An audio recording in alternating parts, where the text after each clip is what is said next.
நாராயண் மாப்பிள்ள ஜெயா எங்க? உள்ள இருக்கா மாப்பிள்ள? அப்படியே பிரபுவையும் வர சொல்லுங்க. சரிங்க மாப்பிள்ள.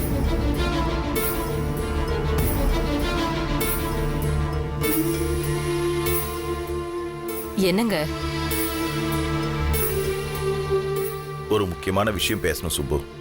அவங்களும் வந்துட்டும் சொல்றேன்.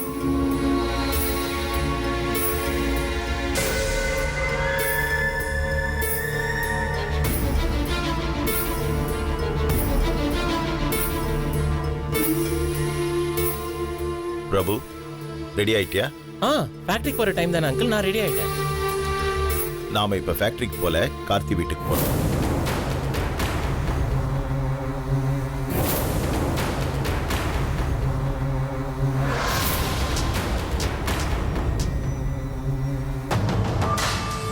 என்னங்க திடீர்னு? என்ன விஷயம்? கல்யாணத்துக்கு அப்புறம் பொண்ணு மாப்பிள்ளை வீட்டுல வாழறதானே வழக்கம். நாம அதை மாத்த வேண்டாம். திவ்யா கல்யாணத்துக்கு அப்புறம் கார்த்தி வீட்டிலே இருக்கட்டும்.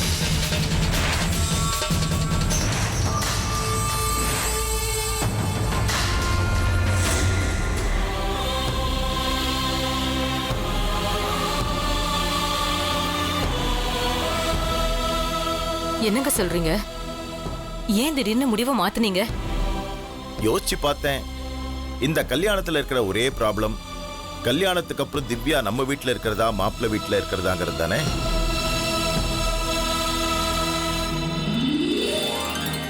இது திவ்யாவோட வாழ்க்கை.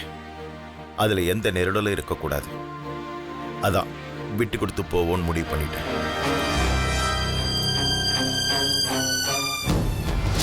இதுல என்னங்க நெருடல் இருக்கு? திவ்யாவும் மாப்பிளையும் நம்மளோட தானங்க தங்கணும்.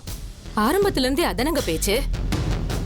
ஆமாம்மா, யாரு இல்லைன்னா திவ்யா நம்ம பார்வையில் இருக்கணும் தான் ஆசைப்பட்டோம். ஆனா அதானே இங்க சிக்கலா இருக்கு. அந்த சிக்கலை சால்வ் பண்ணிடுவோங்கிற.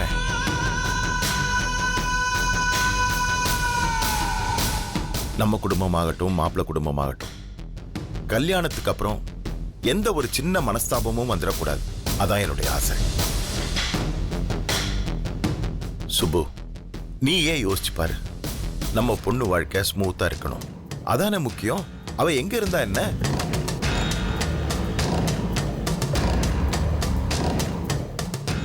இல்லங்க, என் பொண்ணு இந்த வீட்டுல தான் வாழணும், என் பார்வையில தான் இருக்கணும்.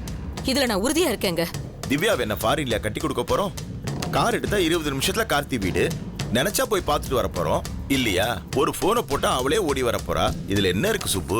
வீடு பக்கமா தூரமாங்கிறதுல பிரச்சனை இல்லைங்க. என் பொண்ணு எங்க இருந்தா நல்லா இருப்பாங்கிறது தான் பிரச்சனை. அவ நம்மளோட நம்ம வீட்டுல இருந்தாதான் அவ வாழ்க்கை சௌகரியமாவும் சந்தோஷமாவும் இருக்கும். தயவு செஞ்சு இந்த முடிவை நீங்க எந்த விதத்திலயும் மாத்தாதீங்க. ஆமா அண்ணே, 1.5 மாசம் தான் ஆச்சுனாலும் திவ்யா வசதியான வாழ்க்கைக்கு பழகிட்டா. திடீர்னு அங்க அனுப்புனா பாவம் எப்படி சமாளிப்பா? இத பாருமா, திவ்யாவை பத்தி எனக்கு நல்லா தெரியும். அவ எங்க இருந்தாலும் அனுசரிச்சு போவா. அந்த பக்குவம் அவளுக்கு இருக்கு. அதுவும் இல்லாம அவங்க வீட்டுல வசதிக்கு என்ன குறைச்சலு?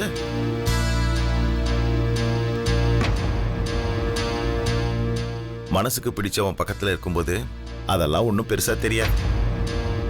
மாப்பிள்ள, வசதி ஒரு பெரிய விஷயமே இல்லை. அவங்களுக்கு என்ன வேணுமோ நம்ம போய் செஞ்சு கொடுத்துடலாம். ஆனா நம்ம பொண்ணை நம்ம பக்கத்துல இருந்து பாத்துக்கிற மாதிரி வருமா? இந்த ஓவர் சென்டிமெண்ட் தான் எல்லா பிரச்சனைக்கும் காரணம். கொஞ்சம் யதார்த்தமா யோசிச்சு பாருங்க.